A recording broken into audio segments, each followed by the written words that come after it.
Bismillahirrahmanirrahim. Hepimizin malumu 2 yılı aşkındır. Gazze'mizde, Filistin'imizde büyük katliamlar, vahşetler yapıldı, yapılmaya devam ediliyor. Her gün kardeşlerimiz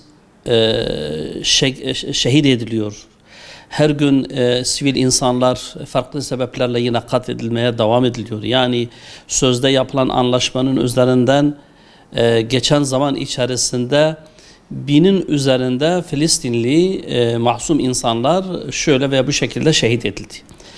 Orada söylenen şekilde hala gıda yeterince girmiyor. Hala kapılar kapalı. Hala o ambargolar devam ediyor. O insanların hem tıbbi hem de hayati ihtiyaç duyulan hususlarda hala kıtlık devam ediyor.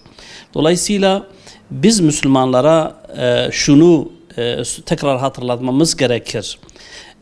Bizim görevimiz de devam ediyor. Kardeşlerimiz bu halde devam ederken, onların vaziyeti bu haldeyken, sanki bir şey, her şey bitmiş gibi, sanki orada bir sorun kalmamış gibi, sanki orada artık hayat normale dönmüş gibi düşünüp sessiz kalmak büyük bir yanlışlıktır.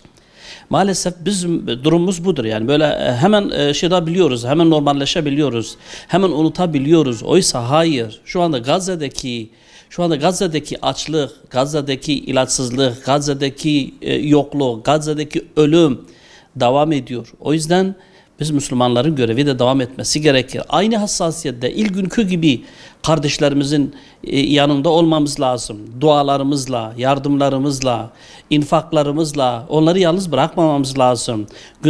Gündeme getirerek, konuşarak onları yalnız bırakmamamız lazım.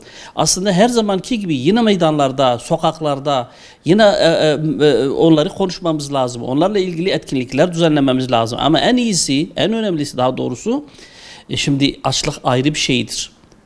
İnsan pek çok şeye dayanabilir ama açlığa uzun süre dayanamaz.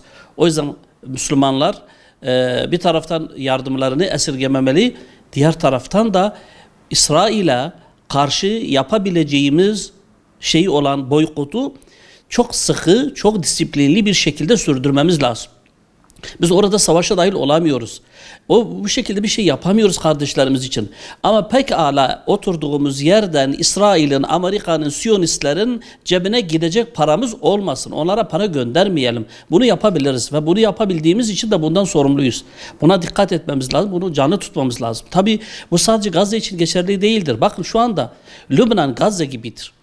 Gazze gibi yıkılmış, harabeye dönüştürülmüş. Orada yine insanlar çadırlarda, belki çadırları bile bulamıyorlar.